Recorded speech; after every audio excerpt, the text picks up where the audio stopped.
mal-professur Aquilina jena kelli koordinazzjoni twila. Għaliex l-ewwel bdejt bħala student. Għamilt 4 snin fil-kors tal-BA. Dak iż-żmien konna għadna l-belt fl-Università l-Qadima. Jena l-istorja tiegħi hija li bdejt mill-Università l-Qadima u ġejt fl-Università l-ġdida fin-nofs tal-kors. U mhux biss għamilt 4 snin, naraħ, nisma' l-lectures tiegħu, imma dak iż-żmien l-istudenti tal-Malti kienu għadhom ta' flaxija biss. U jien fil-fatt kont l-ewwel wieħed illi kont day course, student ta' day course ta' mal-ġurnata. U studenti konna 2 biss. Fil-fatt jien kont irreġistrat bħala day course, imma kont nagħmel il-lectures il-biċċa kbira minnhom flaxija. Għax is-sieħeb ieħor illi kien hemm miegħi, ċertu Paul Kamenzuli, kien jaħdem u allura bil-fors kellu kun assenti fil-ħodu, dak iż-żmien ma kienx hemm ċerti sistemi u allura konna nagħmlu l-lezzjonijiet flimkien. U l-lezzjonijiet ta' Aquilina konna nagħmluhom wara l-ħin u aktarx wara li kon niżel fil-ġnien, kien dilettant ħafna tal-ġnien u għamel il-xogħol tiegħu u mbagħad jiġi xi ftit jien ukoll niftakar u joqgħod jisma' l-affarijiet tagħna u jiddiskuti magħna. Allura konna ħafna mill-qrib, konna qisna biex ngħidlek qisna t-tfal tiegħu sewwa għax tidħol hemm u tkellmu personalment u tiddiskuti anke fuq affarijiet oħra. Meta jkollok student wieħed u tnejn issir tafu. Ekku, appuntu. Imbagħad jiena ħriġt nagħmel wara l-4 snin tal-kors, ħriġt nagħmel sena nagħllem fil-iskejl sekondarji, hemmhekk inqtajt imma xorta waħda bqajt nieħu kodba u dal-affarijiet. U minn hemm tlajt il-Ruma fejn għamilt il-3 snin fil-kors tad-dottorat. Dan kien 1968 sa 71. Malli ġejt, anzi qabel, kien diġà Aquilina impenjani ħafna li nidħol biex nagħmlu xogħol ġdid. Aquilina dak iż-żmien kien qed jispiċċa il-xogħol tad-dizzjonarju tal-Wil, tal-proverbji. U niftakar li l-ewwel xogħol li għamilna kien il-reviżjoni ta' dawk il-ħafna referenzi b'numri daqs strambi għax kienu bin-numri kif ta' f'Latini. Iva, u dak kien l-ewwel xogħol. Imbagħad dak kien ftit xhur. Imbagħad immedjatament ibadna fuq id-dizzjonarju. Fuq id-dizzjonarju għamilt 7 snin naħdem miegħu. Allura issa qegħdin nitkellmu fuq il-Maltese English Dictionary. Ekku. Hemmhekk jiena għal-bidu kont naħdem fuq id-dizzjonarju biss il-ġurnata kollha u l-ġurnata ma' Aquilina kienet tfisser ġurnata twila u imbagħad iktar qudiem kont naħdem fid-dizzjonarju ma parti minna kont nagħmel lezzjonijiet, sewwa bdejt nagħmel lezzjoni bħala lettur u kont immexxi anke xi studenti teżi. L-ewwel teżi niftakar kienet dik ta' Tony Aquilina fuq il-kodba tal-modija taż-żmien, għax dejjem kienu ħolma tiegħi dawk. Sewwa. Wara imbagħad iqtajt minn Aquilina meta tlaqt jiena, inqtajna imma xorta bqajna f'ċertu kuntatt tant illi meta laqt minn sena kont jien li fil-fatt sidintu biex jiġi hawnhekk u nagħmlu intervista li għadha miżmuma. Dik kienet ġifieri kollaborazzjoni twila. Kif kontu tqattaw, ġifieri affarijiet prattiċi, kontu qed taħdmu f'din l-Università l-ġdida minn xkien, sa xkien, f'liema uffiċċju. Dak tip ta' dettalji jinteressawna wkoll. Fejn konna naħdmu kif qed inti hawnhekk l-Università tal-Qroq, il-Blok tal-Arti fejn qegħdin fil-fatt, il-Humanities illum sejħulu iktar, u kien il-post iż-żewġ kmamar għax kienu maqudin ta' kif titla' malli titla'. Ġifieri l-uffiċċju fejn illum hemm jidher li Karin Pace. Sewwa. U hemmhekk Aquilina ġenera ħafna xogħol. Aquilina kien attiv fl-università imma mhux biss, kien attiv ukoll fil-fora pubbliċi. Dina qasam illi ma tantx ingħata importanza. Aquilina kien imexxi d-dipartiment u kellu ħafna laqat fl-università, tal-fakultà, tal-kunsill, eċċetera. Sewwa kien persuna importanti ħafna fl-università. F'università li kienet anke iżgħar, allura n-nies li jistgħu jagħtu verament kienu inqas ukoll. Ekku, kien ħafna fl-amministrazzjoni, ġieli kien president tal-Atrum li kienet il-union tal-akademiċi, kien jaħdem ħafna naturalment kemm jista' jkun jisraq ħin mill-affarijiet l-oħra għad-dizzjonarju li kien ix-xogħol prinċipali tiegħu. Imma kien ukoll kif qed korrispondent fit-Times of Malta pereżempju, sewwa kien stmat ħafna u hemmhekk għamel il-ġid għax f'qasam jew f'pajjiż fejn il-Malti kien għadu ma sab saqajh, Aquilina li kien jikteb tajjeb ukoll bl-Ingliż, irnexxielu ideffes ukoll isa l-importanza tal-Malti. Kien jikteb fuq kwistjonijiet pubbliċi fit-Times of Malta u kien jirnexxielu anke kif qed ngħid iddaħħal il-lingwa. Biżżejjed insemmu l-sensiela ta' xi fuq 100 artiklu il-potpourri, il-linguistic potpourri, fejn kien iniżżel Aquilina ma kien jaħli xejn. Kien ġej minn Għawdex. Allura kellu dik is-sens ta' ekonomija ta' li kull ħaġa tista' tiswa. Ħaġa sabiħa ħafna li għallimili ħafna. Rrid ngħid u tajjeb hawn f'nofs l-intervista li ndaħħalha kemm tgħallimt minn Aquilina jiena. Nies bravi u kbar titgħallem ħafna minnhom. U allura Aquilina kien la jġenera ħafna xogħol, kellu wkoll ħafna għajnuna. Kien jaf jitkellem u jsib it-triq kif jakkwista l-għajnuna. U kellu żewġ segretarji sewwa li ma kienx normali imma kien jiddefendi ruħu bl-ammont ta' xogħol li kien jagħmel. U hekk hu għaliex fl-aħħar mill-aħħar min jaħdem għandu jingħata l-għajnuna. X'tip ta' xogħol kienu jagħmlu is-segretarji? Kif kienu jgħinu fid-dizzjonarju? Is-segretarji kienu Aquilina kien jaf iħares lejn in-nies u jara l-kwalitajiet differenti tagħhom. Kulħadd ikollu l-kwalitajiet it-tajbin u kien jipprova juża dawk. Fil-fatt il-segretarji kienu matul iż-żmien kollu li kont jiena kienu tnejn, Mary Borch, illum għaxaq, u Rosa Ġus jidher li kallejja m'iniex żgur il-kunjom tagħha bħala miż-żewġa. U kellhom kwalitajiet differenti, ma Rose kien jaħdem ħafna fuq il-korrispondenza għax kienet taġġel ħafna il-xogħol taħt fuq isa. Imbagħad Mary kellha kien jara iktar bħala persuna ta' preċiżjoni u addizzjonali ħafna drabi kien jitfalila. Imma it-tnejn kienu jagħmlu x-xogħol ta' xulxin kultant ukoll, ġifieri ma kinux maqtwejn għal kollox hekk. Kien jiddettalhom l-entrati. Iva. Kif kienet issir? Iva, Aquilina l-ewwel nett ix-xogħol kien jaħdem u jħaddem. Sewwa, kellu jiena narah qisu ġuħ kbir bħal min ikun dejjem irid jiekol. Aquilina x-xogħol kien hekk għalih. Kif ikollu mument x'se nagħmel xi miss u kellu ħafna taqsimiet kif qed ngħidu fejn jiddedika l-ħin tiegħu. Ix-xogħol riedu regolari kemm jista' jkun għax jien jemmen u naħseb li għandu raġun li meta inti tkun regolari, ix-xogħol jitla' mingħajr ma tinduna bih kważi sewwa li tela. Il-ħin kollu kien irid allura, il-ħin kollu kien jitlob minnek. Ma kienx jidħol darba fil-dan meta ma jgħidlix fejn wasalna? Fejn wasalna kienet fuq fommu. Iva.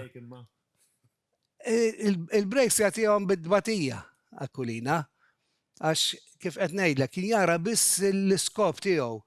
rridu ngħidu hawnhekk illi Akwilina kellu dejjem dan is-sentiment illi id-dizzjonarju li xtaqu minn kmieni tant illi kien beda idaħħal anke paġni bejn il-dizzjonarju ta' Karwana u iżid il-kliem illi eventwalment trid u naturalment daħħal. Dak ix-xogħol kien ilu li jagħmlu, ġifieri, kellu dejjem il-ħolma li jagħmel id-dizzjonarju u beda jinduna issa li kellu fuq is-70 illi aktarx mhux se jilaħħu ilaħħaq jagħmlu. U dik kienet xi ħaġa kattiva għalih ħafna sewwa. U allura kien jaħdem ħafna kontrija qisu, dejjem bil-biża' li jintemmu qabel ma jintemm id-dizzjonarju. Karwana mhuwiex magħruf bħala l-isħeħ dizzjonarju Ma din tintrabat mal-sistema ta' kif inħadem id-dizzjonarju u ta' kif ġie ppreżentat, ġifieri nistgħu naħseb jiena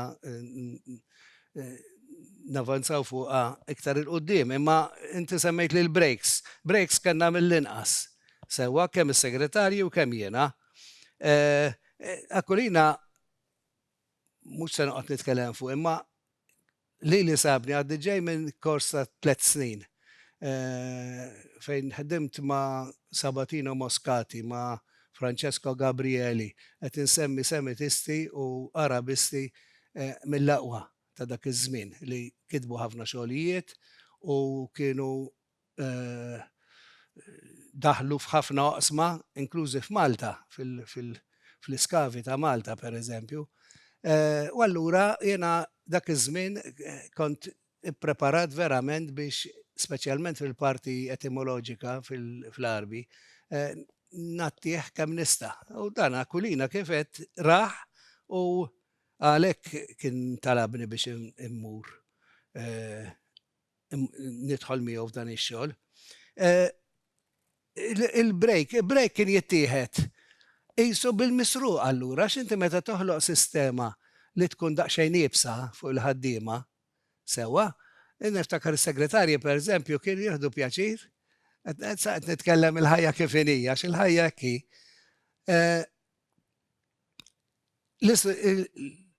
il-segretarji u anke jiena konna għadna żgħar. U allura ma kenniex dik l-urġenza tal-mewt li riesqa ħanejtek illi b'xi mod kellu f'moħħu. U allura il-break kien jittieħed meta kien ikollu xi laqgħu. Sewwa xi laqa meta jafu li mhux qiegħed hemmhekk. Ma kinux jieħdu xi break kbir jiġifieri, imma għall-inqas tikkalma. Għaliex Akwilina aħna għall-irġiel li jkunu l-ħin kollu fuq in-nisa sewwa wara n-nisa jridu xi ħaġa għandna anke hawl raġel id-dar bħal borma fuq in-nar. Naħseb Akwilina kien hekk l-istess. Il-ħin kollu id-dar, l-uffiċċju ġifieri u l-ħin kollu irid xi ħaġa. Dik kienet tipika ħafna tiegħu. U allura kultant ukoll għax ħansemmu kollox aħna għax kien bniedem sħiħ. Kultant kien ikun naqra jippretendi wisq naħseb jiena. Għax inti kif qed ngħidu meta l-ħaddiem tħallilu ftit tal-ispazju hekk ikun sabiħ u jittik xogħol aħjar u isbaħ.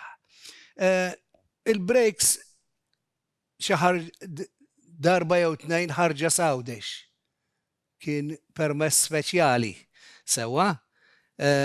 U dik kienet iva miegħu Akwilina tajjeb ngħidlek li kien jiddependi ma kienx isuq u kien qisu maqtuħ barra mid-dinja fl-istudju biss. Allura il-ħajja tiegħu il-barra tiddependi ħafna mill-oħrajn biex wasluh, biex iġibuh, biex ituh il-ħinijiet, biex iżommulu timetable sewwa. U żewġ persuni importantissimi li rrid insemmi qabel xejn martu Biċe. U min-naħa l-oħra min-naħa tal-Università il-professur eventwalment kien fader konna ngħidulu kulħadd Dwardu Fenek illi kien lettur imma li kien sewwieq tiegħu regolari u kollox. U allura ma' Father Fenek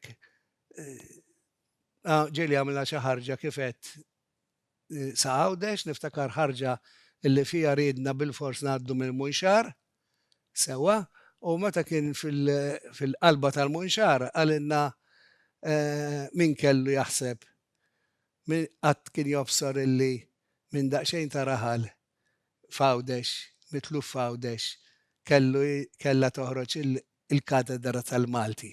Kien ferħan b'dik il-ħaġa u naħseb li kellu biex fl-aħħar mill-aħħar.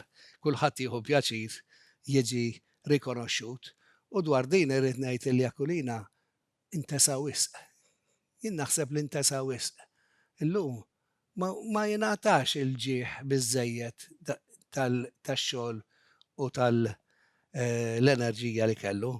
Sewwa, xi ħaġa kif qedtlek sabaħ iċċaq ukoll fil-break u kien jgħidilna niftakar wara sabiħ kieku għamluhom iktar spiss u dawn, da żgur imma kienu li ma kienx jippermetti naturalment. Sewwa? Jservu llum ngħidulhom team building activities dawn, mhux hekk. Ekku. Tajjeb. Inti semmejt li wkoll xi aneddoti. Nista' nsemmi xi aneddoti dawn huma aktar affarijiet familjari tiegħu, imma jagħmlu id-deskrizzjoni tiegħu iktar reali u iktar jispjegaw kif kien magħmul. Pereżempju, niftakar darba meta għalunna għax dina smajta jiena mingħand min kien qed isuq sewwa illi Father Fenek jistennih barra. Il-mara edha tlibsu prattikament sewwa u għaxu qiegħed jaqra l-aħħar provi ta' xi artiklu maġġel ħafna illi kellu jitlaq. U allura libsitu iċ-ċingi, Akulina kien jilbes iċ-ċingi, u mbagħad ġiet biex tlibsu l-ingravata u mal-ingravata dar leha bil-erra alla biċe, mela llum żewġ ingravati aħna. Għax kien medi jaqra. Kien medi jaqra ma ndunax illi kienet f'posta iktar minnu. Sewwa. Tad-dar il-ġdida tiegħu pereżempju wkoll, Akulina kien mar mill-Furjana għal bena dar ġdida fil-linja ta' Birkirkara. Linja ngħidu tal-ferrovija u l-Railway Station, u l-Railway Road. Dar li semmija Riħan għal pjanta komuni Maltija, sewa. Meta mar hemmhekk kien qisu mar f'post li ma jafux assolutament. Kemm għax kien maqtuħ ħafna mill-ambjent kif qed ngħidlek. U kemm għax dejjem wasluh fid-dar. Id-dar barra mid-dar tiegħu diġà mibnija kien hemm ħafna djar oħra għadhom qegħdin jinbnew. U darba ġara li ma setax iwasslu Father Fenek. Ma setax twasslu ommu, martu, u allura spiċċa staqsa kif u niżel bil-karozza tal-linja b'diffikultà kbira. Niżel mid-dera xi stage differenti u meta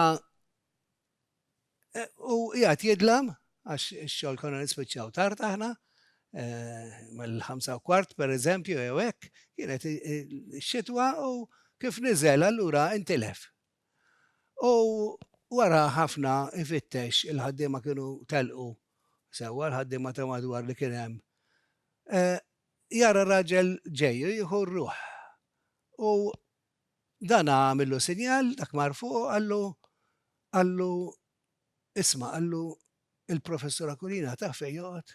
U kien avukat, kien jaf kif għandu jaħdem. Għallu il-professor Akulina ta' fejn joqgħod. U dak ħares lejhek, resaq pass lura, għallu, ħabib, inti titmejjel, mhux inti professor Akulina, u talaq jiżel il-bot. U baqa għalinna, sewa, għax dej għalinna u biss kien hemm baqa bħall-erba' fost il-ġimgħa. Iva, inċidenti oħra jew żvagi żgħar oħra, meta s-segretarji kienu jħobbu kultant jibdlulu il-linji tat-telefon. Bħal ma kellu żewġ segretarji, kellu żewġ linji tat-telefon. U kienu jaqilbulu l-apparat sewa li tisma' bih il-receiver u allura jibda jdaqqulu fuq wieħed. Sewa u jaqbdu ma dakx. Kienu inċidenti, ma rridx nagħti l-impressjoni naturalment li l-ħajja ma' kulja kienet divertiment. Imma meta jkun hemm ir-rassa qawwija wisq, allura jkun hemm dawn l-iżvagi ħelwin li kienu jiġru imma kien uffiċċju illi minnu joħroġ xogħol immens.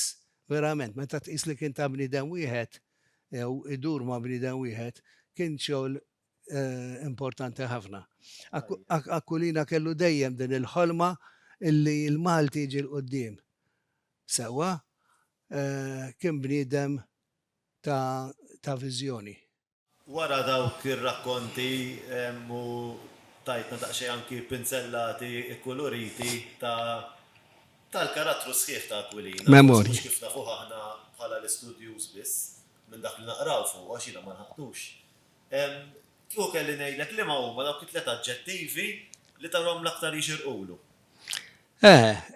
Iktar ma' aġġettivi se nagħmellek int li int fid-dizzjonarju nomu aġġettiv li jmur miegħu għax biex nkopri l-oqsma tiegħu. Naħseb li nistgħu ngħidu l-lingwist bravu. Għaliex fil-fatt kien lingwist miftuħ. Sewa apert biex jisma' l-ħin kollu jinteressa ruħu għalhekk bravu. Ħaddiem patriot, Aquilina ma kienx joqgħod jitkellem wisq fuq il-patrija u hekk u jagħmel diskorsi, imma fl-istess ħin l-imħabba tiegħu lejn Artweridu kienet kbira ħafna. U din jurija bil-karriera sħiħa li joffra fil-qasam li seta' joffrih fil-iżvilupp tal-lingwa Maltija f'mument importanti ħafna meta rid jibni id-Dipartiment tal-Malti. U t-tielet wieħed ikun sieħeb simpatiku biex niġbor ukoll dawn l-oqsma. Jien kont nitkellem ħafna miegħu, kont inkun break sħaħ, sewwa f'nofsinhar nġibu xi ħaġa magħna ħafna drabi laqas imorru nieklu biex nibqgħu fil-kamra hemm. U konna nitkellmu fuq kull qasam, fuq il-pjanti, fuq il-familja, fuq diffikultajiet personali. U hemmhekk titgħallem ħafna minnu, hemm kien ikun Aquilina daqsxejn differenti, u kien raġel tal-familja wkoll u kien interessanti ħafna x'dejjem jinteressa ruħu f'kull ħaġa. Sewwa, allura naħseb li dal-interess kollu kien jagħmlu wkoll simpatiku interessanti, jewx. Lura għad-dizzjonarju il-Maltese English Dictionary. Kif kontu taħdmu, min kien jagħmel xiex, ngħidu aħna xi ħadd kien jibda entrata u jlesti jagħmel fuq sa isfel, xi ħadd kien inkarigat biss mill-etimoloġija, pereżempju, inti semmejt li kont imħejji ħafna anke bħala mill-att ta' etimoloġija. U inti ta' xiex kont responsabbli fl-aħħar mill-aħħar ukoll. Qabel xejn ngħid li għax ix-xogħol kull xogħol trid taħsbu u tfasslu qabel. Konna niddiskutu ħafna. Jiena u konna niddiskutu. Għaliex id-diffikultajiet kultant laqas kien jarhom għax m'għandekx tort għaliex meta tibda taħdem imbagħad jibdew jinqalgħu d-diffikultajiet, aħna ħdemna xi affarijiet dwejn. U inti taf li fix-xogħol jibdew jinqalgħu u jidhru d-diffikultajiet li qas tista' taħlewhom qabel. U allura dan xogħol kumpless ħafna u kellhom jittieħdu diversi deċiżjonijiet u allura konna niddiskutu ħafna. Is-segretarji normalment kienu joħorġu l-kliem. Joħorġu l-kliem, il-lemmi, u kif taf id-dizzjonarju tradizzjonali huwa d-dizzjonarju b'ordni alfabetika. U allura joħorġuha dejjem b'ordni alfabetika. Meta tgħid joħorġu l-lemmi, Manuel, ġifieri qegħdin ngħidu minn dizzjonarji oħra. Bil-fors, fil-Malti Ekku, tajjeb li fakkartni fija. Iva, naturalment joħorġu il-lemmi ta' wieħed, ma niftakarx minn xiex konna nibdew, aktarx minn falson. Imbagħad minn hemmhekk jibda jerġgħu ifittxu bnadi oħra u jerġgħu iżidu miegħu. U allura konna naħdmu fuq card system, sewwa dak iż-żmien ma kienx computer x'kieku ix-xogħol jaħfif ħafna. Imbagħad Aquilina kien iħares lehom u jiddetta. Aquilina ma kienx jaf ipoġġi bil-qiegħda, rari rajtu bil-qiegħda, ara kemm għext miegħu. Rari rajtu bil-qiegħda meta jkun jaħdem. Kien jaħdem iktar ma jaħdem iktar jimxi. Rid jippassiġġa ma' żewġ kmamar relattivament twal għal li kellu sewwa kien jippassiġġa min-naħa l-oħra u iktar ma jkun qiegħed jaħdem jaħseb fil-font, iktar ikun qiegħed jiġri. Interessanti dan ir-relazzjoni ma hekk kienet. U jgħaddi minnhom u jiddetta fl-istess ħin. Imbagħad ix-xogħol kien jgħaddi f'idejja. Jiddetta t-tifsiriet. L-entrata kollha tad-dizzjonarju. Iva, jiżdied għax ix-xogħol imbagħad kienu drawħ bejnietom u s-segretarji u ma jibdew tuħlidjomi wkoll pereżempju. Waqt li nisimgħu avolja kont inkun naħdem xi ħaġa oħra, jien nafx qed jiġri għax fl-istess sena għaddej il-diskors tiegħu u ngħidlu pereżempju ngħidu hekk ukoll. Ngħidu hekk ukoll. Imma jiena mbagħad il-parti formali kif ħatider kienet f'idejja. It-tifsil prattikament tad-dizzjonarju jisu kien f'idejja u kien telqu hekk anke għax bil-sistema mhux alfabetika imma tal-erq u veru skont l-erq. Allura jiena li kont impreparat min-naħa semitika tajjeb sewwa biżżejjed kont nista' nqassam ix-xogħol. U allura kellna kelli ħafna listi ta' xogħol, ġifieri l-ewwel tqassam il-forom għalihom, kull forma għaliha. Imbagħad għandek il-verb u l-prepożizzjoni warajh pereżempju. U ġifieri konna naħdmu b'ċerta sistema. Alla-ħares ma tagħmilx hekk. Imbagħad għandek f'ċerti diffikultajiet tirreferi, konna nirreferu ħafna għall-Oxford English Dictionary, il-verżjoni concise fuq ċerti rqaqat ta' taqsim. U fl-aħħar konna naslu għal verżjoni li trid tiġi ttajpjata minn fuq il-cards tiegħi. Il-verżjoni ttajpjata kienet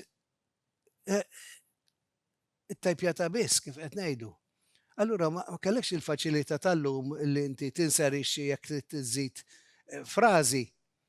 Ma tistax iżida, allura konna nużaw nistampaw fuq paġna waħda biss. U fuq wara jiżdied ħafna xogħol ieħor. Aquilina kien jaqbadhomna tant kellu din il-ħerqa biex jara stampat. Illa ħafna drabi kien prattikament kważi fiżikament joħodhomna minn idejna u jgħidilna le, ħanibgħathom lill-Mizzi. Jien niftakar il-Pawlu Mizzi Alla jaffirlu ma rridx ngħid jibki ma kważi sewwa kien jgħidlu tagħtihom lix u rrid nerġa' nagħmilhom għax 9 provi ta' ittra waħda ġieli saru. 9 provi. U kull darba ma kull prova jrid jaqla n-nies il-Mizzi sewwa li kien l-editur u għabdu jagħmel dak ix-xogħol. Waqt li kien jippreferi jagħmlu iktar tard, mhux meta jkunu daħlu il-biċċa kbira tal-bidliet. Manuel, la semmejt il-provi, l-ewwel nixtieq nistaqsikum bad fuq min kien jieħu ħsieb l-etimoloġija, ma la semmejt il-provi, jiena nqalleb fl-arkivi tal-Università sibt li Erin Saracino Glott kien ara xi provi tad-dizzjonarju ta' Aquilina. Ġifieri dawn kienu għaddejn qed jikkompilaw id-dizzjonarju fl-istess id-dizzjonarju tagħhom.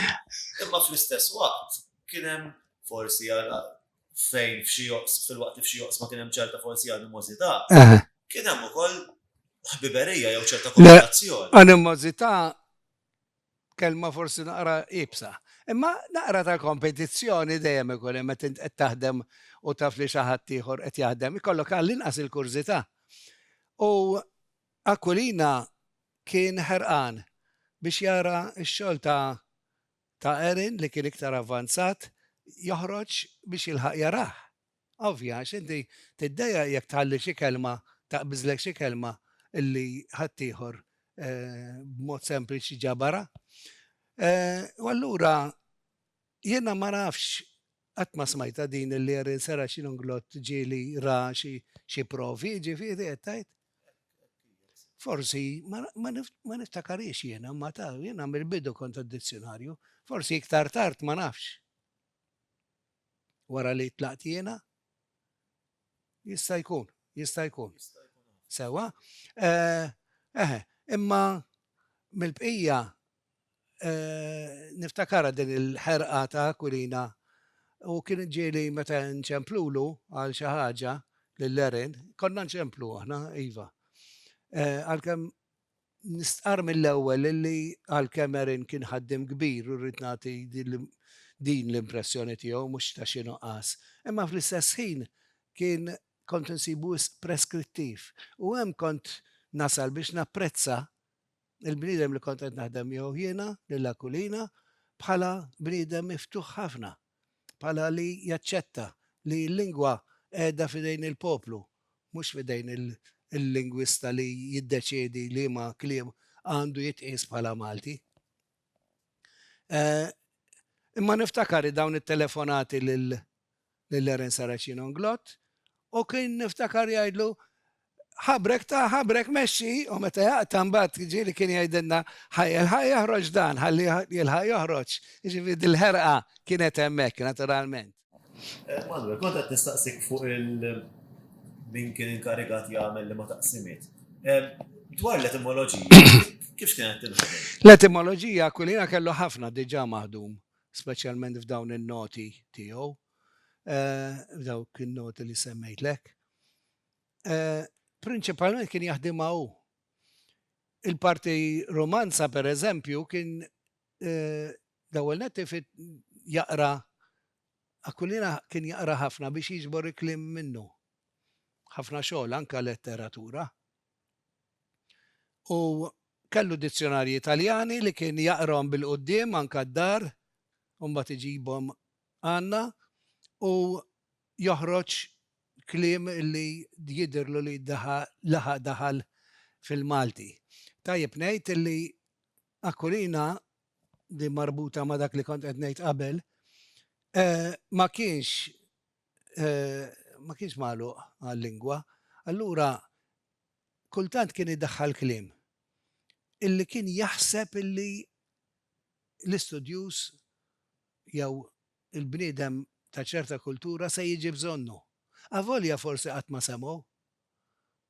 Sewwa, ġifieri kien ħares lejn il-futur tal-lingwa lejn l-iżvilupp tagħha u kien jarah bħala mezz, id-dizzjonar kien jarah bħala mezz biex il-limiti tal-lingwa tisfrondhom xi ftit ukoll.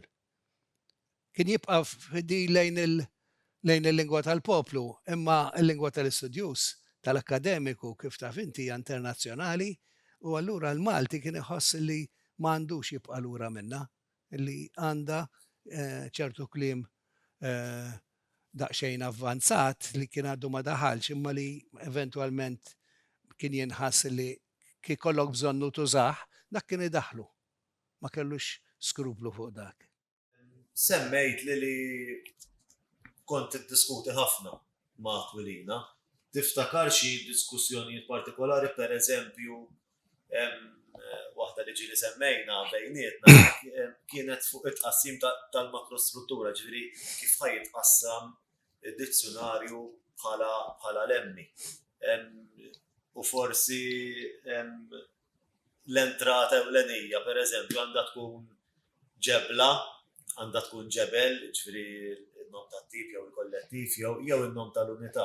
Affarijiet li naf li Domanda interessanti ħafna ħafna, hawnhekk diħli fil-qalba vera tal-dizzjonarju, mhux fuq il-sistema kif inħadmet. Jien għetlek illi konna diskutu ħafna. U fil-fatt, ċerti deċiżjonijiet tittoħodhom sa qabel ma tibda. Għaliex? Għax kif taf, id-diffikultà tad-dizzjonarju Malti kienet dejjem kif se jaqqat flimkien żewġ sistemi, is-sistema semitika li taħdem bl-erq u li meta tidħol f'dizzjonarju Arbi trid tmur skont l-alfabet imma skont l-eruq. Ġifieri l-ordni alfabetika tal-eruq. Umbagħad taħt dak l-erq sa ssib il-familja kollha, jinħobb insemmija familja sħiħa. Fejn għandek l-uliet u l-raba kollha sewwa li ħarġin mill-istess serq. Dik hija sistema semitika, imma min-naħa l-oħra l-Malti għandu ħafna vokabolarju iktar mill-ieħor li ġej minn nisel Romanz u anke llum Ingliż. U hemm naħdmu b'sistema differenti. Naħdmu aktarx bil-zokk u affissi fuq quddiem imma iktar fuq wara. U d-diffikultà tal-Malti dejjem kienet dik. Ħafna ċedew jidirli għax la lingwa Maltija hija bażikament semitika, l-istrutturi tagħha huma semitiċi, l-istrutturi sintattiċi pereżempju, allura jaqbel li iżżomm is-sistema semitika bażikament. Imma ħafna naħseb li xtaqu kif seta' ma xtaqx Mikel Anton Vassalli li kien tant ħerqan fuq il-biċċa il-parti semitika u tant istruit fuqha il-parti semitika tal-lingwa tagħna. Imma kemm De Soldanis u d-dizzjonarji kollha ħlief Karwana, kif taf, kellhom iċedu u jimxu fuq sistema alfabetika fejn l-aħwa differenti tal-istess familja, l-omm u l-iben, l-omm u l-missier, sewa jiġu kollha mifrudin matul id-dizzjonarju. Mhix l-aħjar sistema kien jaħseb Akulina u dik hija naħseb l-inqas diskussjoni li ħadetna żmien, volja importanti ħafna għaliex għax konna naqblu perfett tnejn, konna konvinti ħafna. Qegħdin ngħidu magħmel biex niftehmu jiġifieri jkollok kiser mal-k imma mbagħad miksur tkun mal-m. Ekku, ikollok taħan taħt it-te u jkollok mitħna taħt il-me u mitħun terġa' tiġi ħdejha imma mbeda minn taħan u tibqa' sejjer hekk. U ntaħan tiġik taħt in-ne imbagħad. U allura kulħadd huwa mxerred. Waqt li f'dizzjonarju ta' Karwana li għamel hekk, imma qal Karwana kienet ħaġa ħafifa wkoll. Għax Karwana għażel is-semitiku biss. U allura kienet naturali għalih. Id-diffikultà kieku daħħal ukoll ir-Rumanz. Dik affiċjajnija aħna fil-fatt fid-dizzjonarju u naħseb li r-riżultat kien tajjeb. Għax dejjem il-lingwa tirrispettala in-natura vera tagħha. Kif għedt, dik diffikultà bażika ħafna ma li hija li bnija għax it-tej konna naqblu kieku naħseb konna nkorru fuqha. Huwa permezz ta' referenzi żammejtu l-familja. Ekku. Eħe. Imma alfabetikament il-kelma qiegħda f'posta wkoll u tirreferi. U tirreferi allura jidħol tittoqgħod attent ħafna li r-referenzi kollha ikunu hemm. Għax faċli ddaħħal kelma ġdida u tinsiela r-referenza fejn suppost tkun. Barra minn hekk, xi ħaġa li ddiskutejna fuqha kontrollajta jiena niftakar għax jiena hemmhekk ma konniex naqblu għal kollox, għax kien kif qedtlek daqsxejn maqtuħ qisu mill-ħajja fl-istess ħin. It-teorija tiegħu tal-lingwa kienet tajba, imma fl-istess ħin kien iħoss ħafna bħal bniedem li jaħseb, li jikteb. Jien kont iktar fil-kas tad-dizzjonarju kont iktar intrigat milli naqdi immedjatament fl-inqas ħin lil min hu maġġel u lil min mhux tal-Malti. Akwilina, meta inti tkun mixrub ħafna bħalma sibtilla kulina jien ta' dik l-età, fil-qasam tiegħek tibda taħseb li kulħadd jaf ċerti affarijiet pereżempju, meta tiltaqa' fil-ħajja mod ieħor. U allura jiena kont insistejt u hemmhekk iġġilidtlu taf ftit u baqa' ma jaċċettajiex, imbagħad qisu fl-aħħar ikkonvinċa ruħu u kelli nerġa' nibda niftakar u nżidhom kollha. Għax kont qedtlu ir-referenzi qed iġeluna illi wieħed xorta jrid imur darbtejn biex isib il-da. U jekk huwa maġġel dan, għaliex għandi nerġa' nibatu fil-familja. U allura ħdejn il-referenza bdejna nagħtu tifsira bażika biss. It-tifsira imma nieqsa minn kollox. Sewwa sempliċement idea ta' tifsira għalfejn biex jekk qed jaqra ktieb jekk barrani qed jitgħallem il-Malti u jaqra ktieb, il-kelma se jsib it-tifsira tagħha u jibqa' għaddej. Mhux irid ifittex darbtejn kull darba. Ma nafx hix ħaġa tajba, imma ġifieri jidher li għenet. Iktar il-varjanti. Fuq il-varjanti ma qbilniex hemmhekk u bqajna ma naqblux għaliex Akwilina kien irid jirrappreżenta lil kulħadd. Kellu dil ħaġa nista' nifhmu għax għal kollox ikun hemm raġuni, nista' nifhmu għax u kien għex iż-żmien ta' ġlied sewwa fuq sistemi ta' kidba pereżempju, u allura rrid jaċċetta kien jgħidli lan kidbet hekk irrid inġiba jiena. U ħafna drabi kien jinkludi kliem b'ortografija li ma kienitx aċċettata u li kienet ċara li irrid jikteb dik il-kelma sewwa. U jien kont ngħidlu dejjem, hemmhekk forsi kont naqra, forsi ma naf, profeta naħseb jiena, għax kont ngħidlu jasal żmien, vera. Meta ikonna bżonn niċċaraw l-affarijiet. U maħniex ngħinuh aħna, maħniex nagħtu lead tal-ebda mod bejn ħafna ortografiji differenti tal-istess kelma, pereżempju. Kien jgħidli ma nagħmlu hekk. Imbagħad faħam mill-aħħar jiena dejjem imxejt id-dizzjonarju huwa fuq ismu, huwa tiegħu, u allura rrid nimxi skont dak li jgħidli. U kont nobdi għax dik l-aħjar sistema sewwa l-awtorità trid tirrispetta. U imma r-riżultat għalhekk qed jista' jkun kontx xejn profeta jiena għaliex wara ċertu żmien meta ġejna l-Unjoni Ewropea, l-ammont ta' talbiet li kienu jaslunna fil-Kunsill biex jgħidulna fittixna fid-dizzjonarju ta' Akwilina għati 3 forom differenti li mit-tajba. Alright, kultant kienu jippretendu li intuhom waħda tajba meta ikun hemm iktar minn waħda tajba, imma żgur illi kien hemm u hemm numru ta' kidbiet pereżempju ta' ortografiji li setgħu jinqatgħu faċilment. U dwar li staqsejtni għax inti qed li ġebla u ġebel, tursin u tursina. Iva, hemmhekk ukoll ġilidna u dik hija ġlieda oħra li tlift jiena. Sewwa? Għaliex?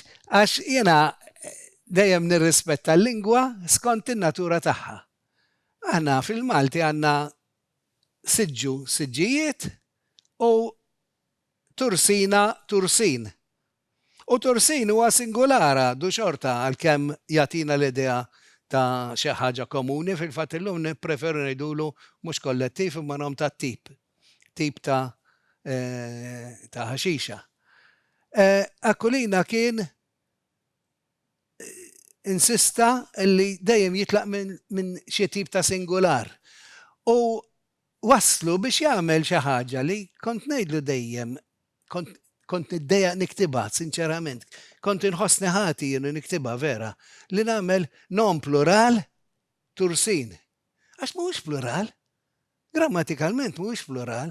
U din kont ġibtielu imma xorta qisu insista issa ħalli għali ċerti nies li ma jafux il-Malti faċilment jaqgħu fiha li jisuh bħala plural. anke għax l-Ingliż m'għandux dak il-forma u jekk ngħid dubbien, flies tiġi bl-Ingliż. U allura mexa b'dik is-sistema. U jiena ovvjament kelli naċċetta bidbatija kbira f'dal każ għax ma kienx xi ħaġa li inti għandek fehma u jien għandi fehma tiegħi, imma li sinċerament kont inħossha grammatikalment ħażina u ta' ħsara. Il-lingwa tagħna għandha iktar minn mod wieħed ta' kif tesprimi n-numru, dak huwa ġid. Vera li min l-utent sewwa irid ikun jafa del ħaġa imma naħseb illi ma tistax iċċediha. Niġu għal persuni issa, min apparti inti, Manuel, min kien hemm iktar involut f'fażijiet differenti ta' xogħol fuq id-dizzjonarju? Nafu li pereżempju kien hemm Joe Felice Paċ, Nicole Vassallo. Ekku. Kien hemm informat partikolari minn Għawdex u xejn Viktor Ekku. Gallia. Tgħidilna xi ħaġa? Iva, semmejt l-iktar importanti. Fil-fatt, jien għadni kif qed li d-dizzjonarju niżel fuq Aquilina, ma fl-istess ħin kull dizzjonarju isir minn grupp. Illum hekk isir żgur. Aquilina xorta kien il-kap u li mexxa u għandu jibqa' fuq Aquilina il-dizzjonarju għax ix-xogħol kbir u li l-persuna li segwitu mill-bidu sal-aħħar kienu. Imma kien hemm nies li mat-triq għenu. Jien kont wieħed minnhom kif qed ngħidlek, kont fil-bidu u dan. Imma qabel xejn sa mill-bidu kellna numru ta' konsulenti ngħidulhom. Jiġifieri kellna ħaddiet biex jgħidilna aktar x'konna nażluhom li ma jkunx tradizzjonali biss sewwa li jaf ix-xogħol Malti tal-ħadit fil-ħadit, imma li jkun jaf l-Ingliż tiegħu jista' jkun. Għax diffiċli biex Aquilina kien jiddeskrivi bl-Ingliż l-affarijiet komuni li jista' jiddeskrivi, ma xogħol ta' ħaddiet ma jafx il-korrispondent tiegħu oġġett ta' ħaddiet. Il-korrispondent tekniku tiegħu ma jkunx terminu tekniku ma jkunx jafu. Allura konna kemm jista' jkun infittxu hekk. Ġieli sibna familja pereżempju fejn il-missier u l-ibben jaħdmu u t-tifel jaf il-termini Ingliżi dik kien ikun l-ideal, kellna xi każi hekk. Imma ħafna drabi bid-diffikultà u nċemplu l-ħin kollu. Sewwa, f'ċertu fażi konna naslu biex nċemplu dak ix-xogħol kien xogħol tiegħi, kelli lista twila ta' konsulenti u nċemplulhom biex nikkonsultaw magħhom biex niżguraw ruħna li tkun tajjeb. Fuq Għawdex, tinsiex li Għawdex qasam daqsxejn għalih fil-lingwa Maltija, għax hemm numru ġmielu ta' termini u użi li huma differenti propju minħabba d-distanza storika li kellna minnhom.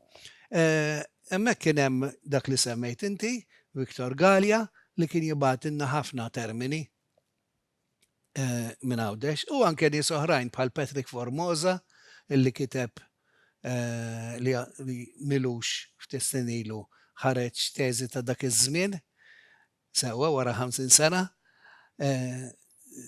li hija fuq l-istorja tal-arb u fiha xogħlijiet verament sbieħ recordings ta' dak iż-żmien ta' 50 sena ilu fl-arb. U allura daw kienu bħala konsulenti. Imbagħad kif għedlek kien hemm jiena u segretarji li konna naħdmu miegħu u iktar tard meta il-pressjoni għax ix-xogħol tad-dizzjonarju jieħu żmien enormi. U Aquilina iktar beda isir ansjus, unkwetat. Verament, jiena rajta tikber dil-ħaġa u kienet waħda mill-affarijiet li fl-aħħar mill-aħħar naħseb ġelitni ninfir għax kienet inħolqot kważi tensjoni fuq dil-ħaġa.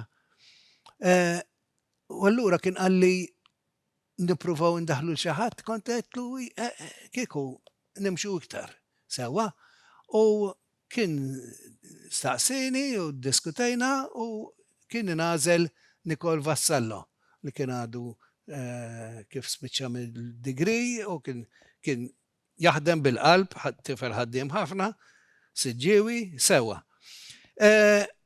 U bqajna sejrin hekk.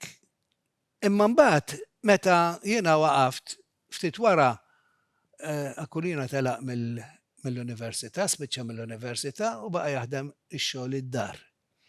U hemmhekk kien talab l-għajnuna ta' Felice Pace, ta' Joe Felice Pace, u Akulina kellu segretarja qabel dawn iż-żewġ segretarji li qed ngħidlek jiena.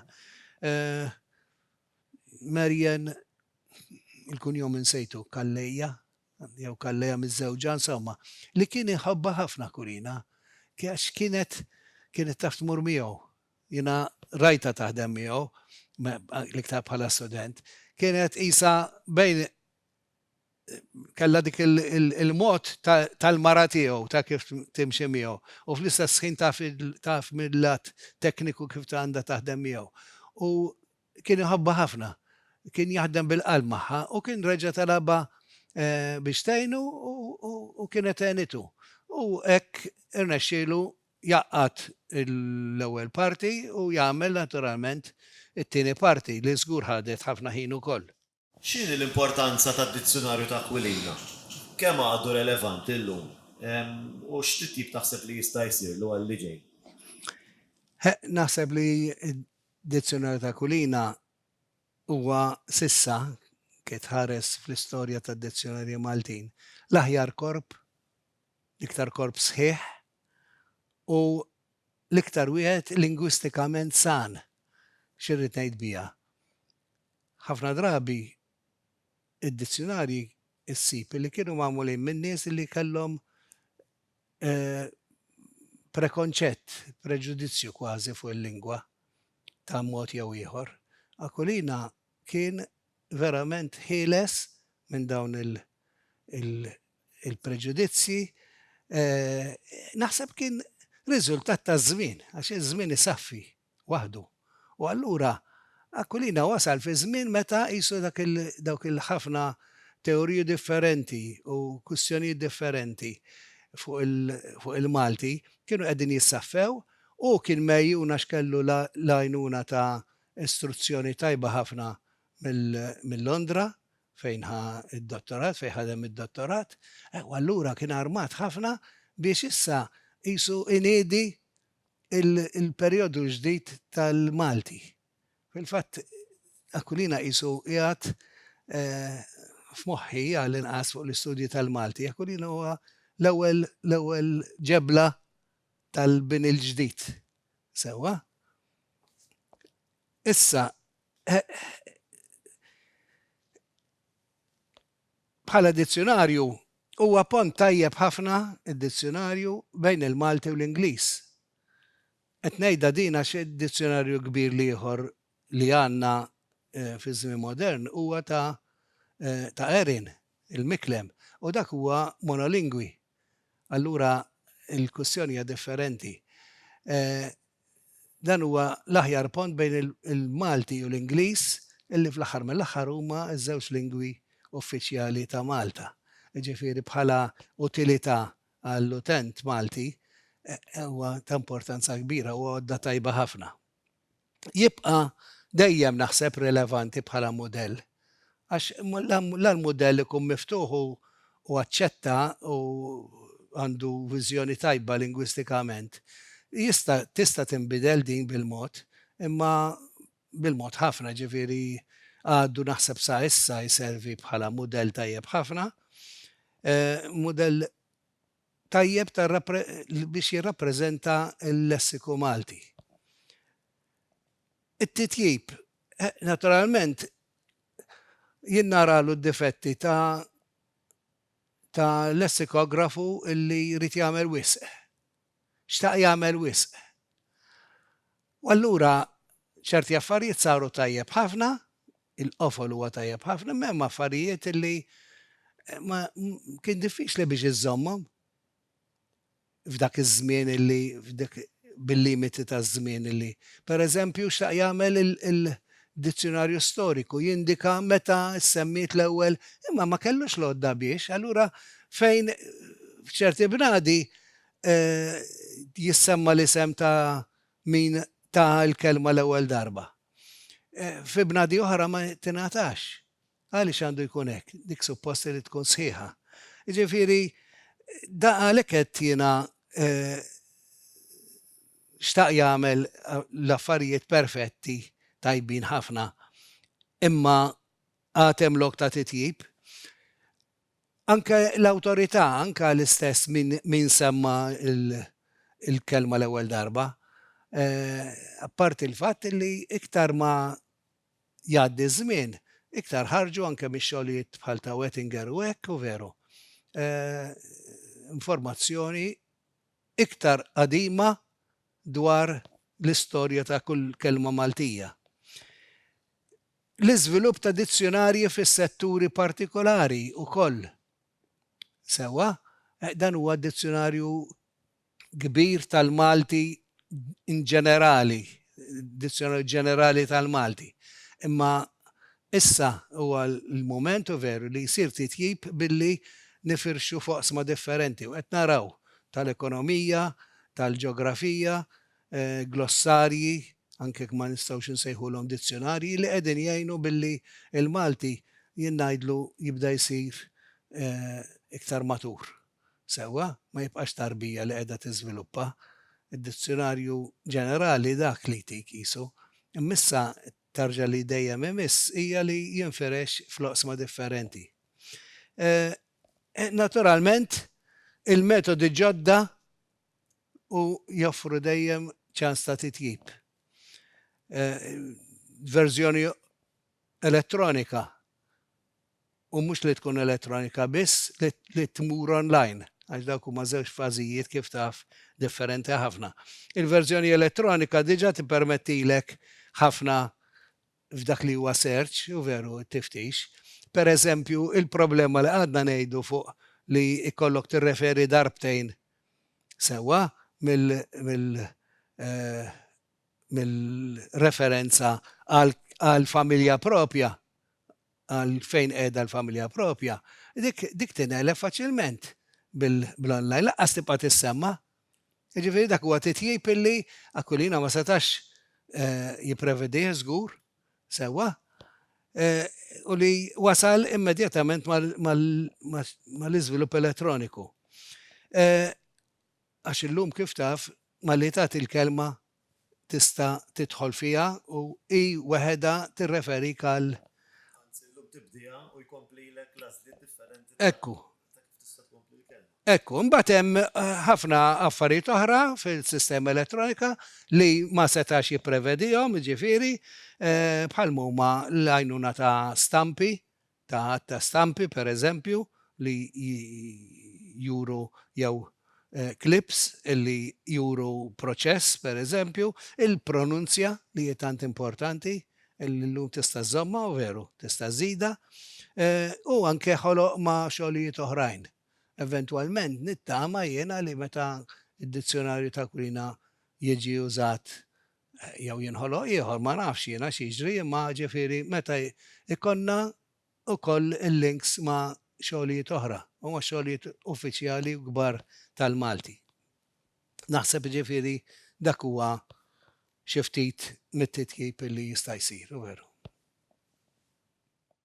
Manuel, kumment qasir dwar id-dizzjonarju l-konċis ta' Aquilina għax wara ammont ta' snin li ħareġ id-dizzjonarju il-kbir, il-komprensiv, ħareġ id-dizzjonarju l-konċis. Ekku, l-idea tajba ħafna. Għax tajjeb li d-dizzjonarju ma jibqax xi ħaġa li biex tixtri ħafna flus u biex iġġorru trid ammont ta' saħħa ngħidulek sewwa u li daqsxejn goff u żewġ volumi u allura ma ssibx jekk tirreferik minn mitħna għal taħan forsi ssiba f'dal-każ le insomma. Ssiba ma fil-volum ieħor u kikollok li x'kafe folji inti terġa' titla' ħafna affarijiet komplikazzjonijiet minn dawn. Sewwa.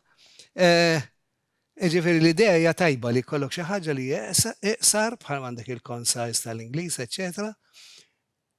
Imma idea tajba fil-fema tiegħi setet saret ħafna aħjar. Għax saret lu l-ħsara lill-dizzjonarju vera ta' Aquilina sħiħ. Għaliex? Għax dan qisu għandek figura ta' persuna, antik stampa ta' persuna, jien għajdlek ċekkinili. U flok daħħala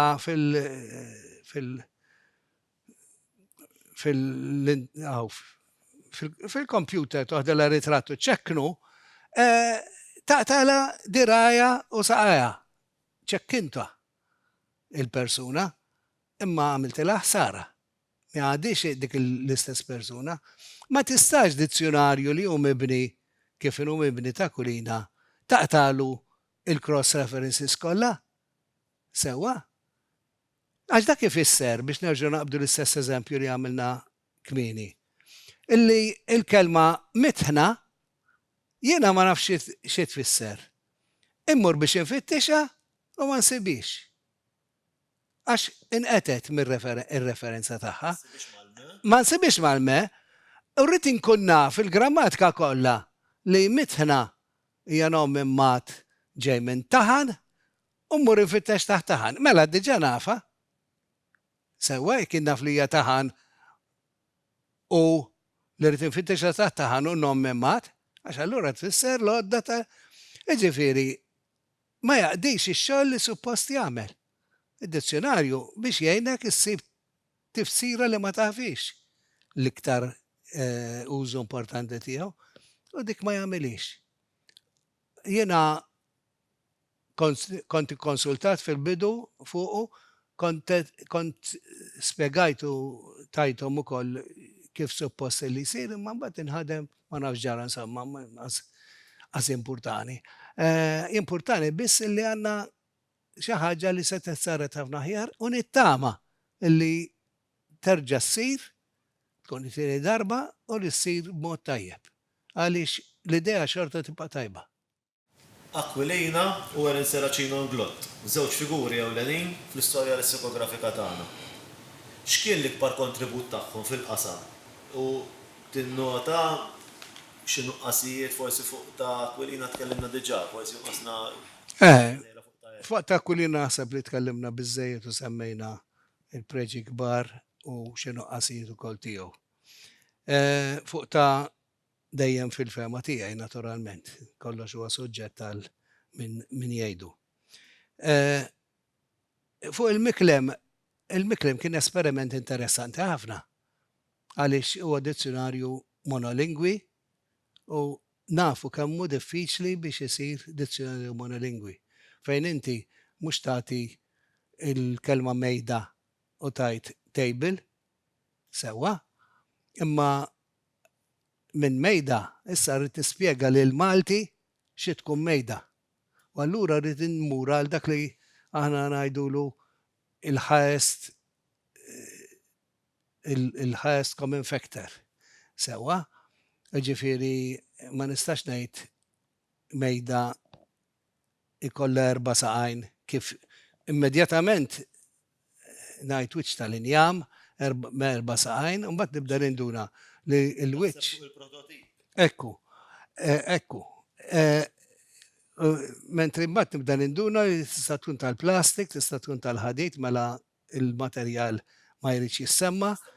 Jista' tkun ta' 3 saqajn kif għandi x'imkien, forsi fuq 2 u serraħ mal-ħajt, b'siq waħda jew mingħajr saqajn, u allura titwaqqa ħafna hija diffiċli l-proċess, huwa proċess filosofiku iktar, sewwa li jażel bejn dak li huwa essenzjali verament u dak li huwa aċċidentali.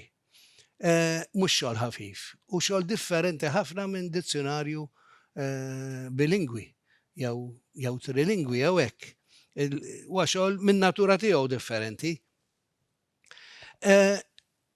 Fl-istess ħin id-diffikultajiet ta' l-insib fid-dizzjonarju ta' Erin, il-miklem, huma dawk illi ħarġin mill-binja tal-persuna nnifisha. Għax aħna noffru x-xogħol, siġra tagħti l-frott skont ma hi. U Erin għandu l-mertu kbir li kien self-made, li studja waħdu, li ħadem kemm seta waħdu, tgħallem li ma kienx ħafif. Sewwa, iktar u iktar u kien ġej minn familja pjuttost kolta, allura l-għażla tat-Taljan kienet komuna ħafna, imma kellu din l-enerġija u mħabba tal-Malti u verament daħal għalih u dak mertu tiegħu.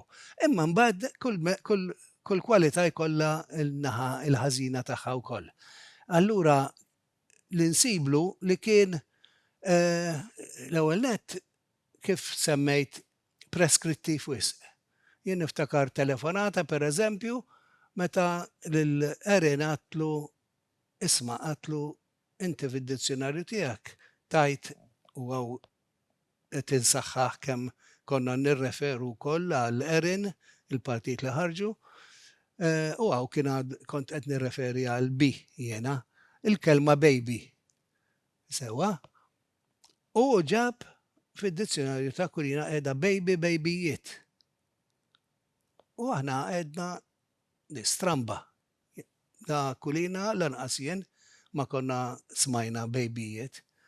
Imma għedna jista' jkun li hija kelma tas-Sud, pereżempju, tal-nofsinhar ta' Malta fejn hemm ċertu kliem differenti u ċempiltlu staqsejtu. U kienet id-darba waħda mill-aħħar darbiet insomma li ċempiltlu. Għax kont intih battikata u kien self-made, allura dawn tant iħobbuha l-ħaġa, mhux b'dik id-distanza tal-akkademiku veru, fl-aħħar mill-aħħar, għax l-akkademiku irid iżomm ċerta distanza mis-suġġett, mhux xi ħobbu, kemm jista' jkun hu jidħol inqas. Mentri hu kien jidħol qalbu kollha u kont qed intih battikata kull darba. U kien kiber u ma rridx li nkun il-każ il-kaġun tiegħu, kif ngħidu. Għax għalli le ma dika mhux suppost għatlu il-Maltin dik qed jgħidu babies. Għatlu n-nanna tiegħi, verament, li titkellem bil-Malti kelma baby tgħidha, ma tgħidx dejjem tarbija u babies tgħidha. Imma inti smajta? Le, mhux smajta hawnhekk mhux smajta, x'għandu jkun u hemmhekk tkun preskrittiv ngħidulu. U dan jiġri allura fl-għażla tal-kelma, naturalment, għalkemm hemm tinħass inqas il-preskrizzjoni, imma fejn tidħol grammatika fid-dizzjonarju ta' Erin, għall-inqas kif nafu jiena, il-preskrizzjoni hija qawwija. U allura isir dizzjonarju suppost huwa mera ritratt eżatt tal-lingwa f'dak iż-żmien, tal-lingwa tal-poplu mhux tiegħi. Jien m'għandix lingwa, jien għandi l-lingwa għax jien parti mill-poplu. U allura tibda tibża minn kull forma li inti ma tafix mitkellma jekk kienx użata. Li ħażin għax jista' jkun jew kun juża. Allura jitlef dak il-preġju f'dak il-mod. U ħaġa oħra li ġa semmejta bħala komuni fil-lessikografi li l-importanza dan huwa il-dizzjonarju huwa mezz għal xi ħadd ieħor, mhux għalik, mhux għal-lingwisti bħalek, sewwa, mhux għal-lessikografi, huwa mezz għal poplu, għal ħaddiem li qed jaħdem f'uffiċċju li għandu bżonn kelma malajr. U allura jrid jirreflettih dan. Id-dizzjonarju ta' Erin huwa kollox barra dak. Sewwa, jaqdi it-tifsira iva. Imma malli tiftħu tinduna bil-gosti tiegħu, bl-imħabbit tiegħu. Allura jagħmillek l-etimoloġija li l-aħħar ħaġa li jfittex normalment f'xi pika li l-Maltin ifittxuha għax jgħidu dik kelma ġejja mistura ġejja mit-Taljani għal ieħor jgħidu le ġejja mill-Arbi, tnejn għandhom raġun f'dal-każ. U mbagħad imorru jfittxuha fid-dizzjonarju. Imma il-bqija dizzjonarju jew biex tara kif tispellija fil-Malti, forsi teleb dik ta' tifsira, jew inkella x'tifsira għandha. Imma Ferrin malli tiftaħ il-ktieb bold type issib l-etimoloġiji bil-Franċiż minn fejn ġejjin, bit-Taljan, bl-Arbi, li hija ħaġa li prattikament ma rajta fl-ebda dizzjonarju ħanejdlek. Kulħadd jirrikonoxxi li l-etimoloġija hija inqas importanti għal poplu, hija importanti fiha nnifisha u għandha tkun hemm. Imma m'hemmx għalfejn tkun bl-ikbar importanza, da biex nagħti eżempju żgħir tal dan. U anka f'ċerti affarijiet oħra li juru li bihom jirrifletti l-għażla tal-lessikografu mhux tal-dik li għandu bżonn l-utent. Ma rridx imma nispiċċa b'din in-nota ħażina fis-sens li nirrepeti li huwa dizzjonarju interessanti ħafna u li ħadmu bniedem matul ħajtu waħdu, idejn waħda, għalkemm kien hemm mbagħad l-għajnuna ta' ibnu huwa kontinwità biex ngħidlek tiegħu għax m'hemmx laqqas teorija differenti. Manuel, inti ħejjejt it-triq għat-twaqqif tal-Kunsill Nazzjonali tal-Isim Malti. Nkun korrett jekk ngħidlek u kif twaqqaf il-Kunsill? Sa ma rridx noqgħod nieħu merti illi hu mikbar milli ħaqni żgur. Imma naħseb illi veru. Kienet għadha laqqas hemm l-idea ċara l-inqas tal-li se jkollna bżonn kunsill meta nidħlu fl-Ewropa, fl-Unjoni Ewropea. Ġifieri laqas kont qed naħseb fiha, imma kont inħoss li hemm bżonn ta' organu l-ewwel nett li ikun imħallas mill-gvern. Sewwa jkun sostnut mill-gvern. Ma jistgħux il-politiċi tagħna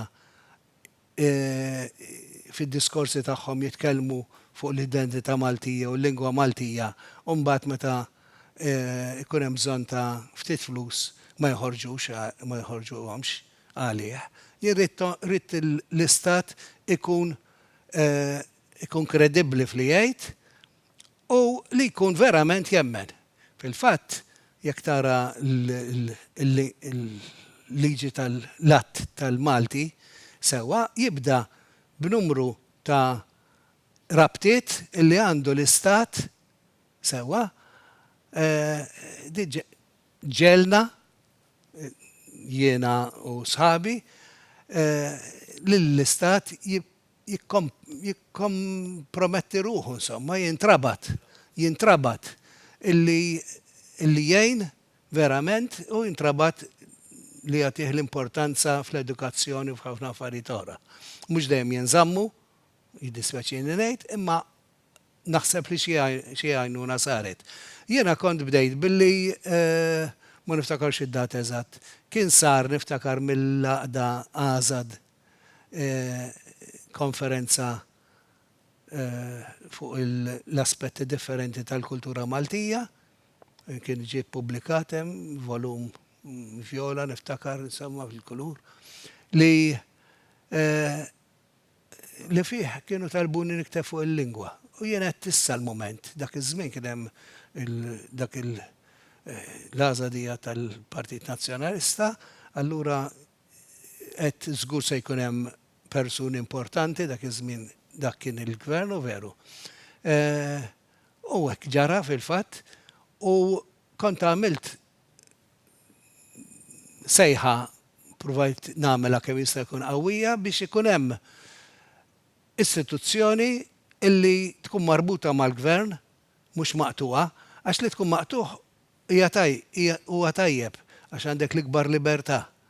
Sewwa, imma idealment tkun parti mis-sistema. Għax ħafna affarijiet ma ddaħħalhomx jekk ma tkunx parti mis-sistema. U fl-istess ħin trid tiżgura li dik l-istituzzjoni tibqa' libera verament. U għana ħdimna kemm fl-aħna wara dik il-taħdita għall-ewwel ftit ma kienx hemm effett, imma wara imbagħad bdejt ninduna li kien sar ċertu diskors u ifforma grupp biex kienu jsejħulu forum il-bord tal-Malti, il-bord tal-Malti. Kien hemm Oliver Frigieri bħala il-president, mbagħad kien hemm bidel sar Albert Borċu, jien kont naħdem ħafna fih, ħafna mix-xogħol kont intellu qudiemhom ġifieri niddiskutuhom mbagħad jinbidel ukoll. U bqajna mixjin biex jinbena dan il-Kunsill. Il-Kunsill imbagħad ifforma, jiena kont l-ewwel President tiegħu u b'xi mod responsabbli għal forma tiegħu u għan-nuqqasijiet naħseb jiena wkollux għax meta taħdem hekk jiġri. Iva, imma ma ddispeċinix, importanti li l-Kunsill jibqa' b'saħħtu u ħaj għaliex jekk l-Istat jibżanna għal saħħitna sewwa bil-Dipartiment tas-Saħħa u jibżanna għal tant oqsma oħra, il-lingwa hija parti minna, parti ħajja ħafna minna, importanti ħafna, imma ma tidirx għandha dal-iżvantaġġ mhux bħal mediċina li tik il-pillola u tfejqek minn filgħodu sa flaxija, sewwa ma jidirx u allura faċilment jinqabes u ma jingħatax importanza. Dina huwa difett nuqqas tal-lingwa ħanejtek. U f'Malta li dejjem iddependit mill-lingwi l-oħra, maħna se nqajmu ġlied tal-lingwa illum fimniha biżżejjed. Imma il-Malti bħala lingwa żgħira ovvju hija ħaġa ovvja li irid sosten. Jekk is-sosten ma jiġix mill-Gvern Malti, minn fejn se jiġi? Għalhekk dik kienet l-idea tal-Kunsill.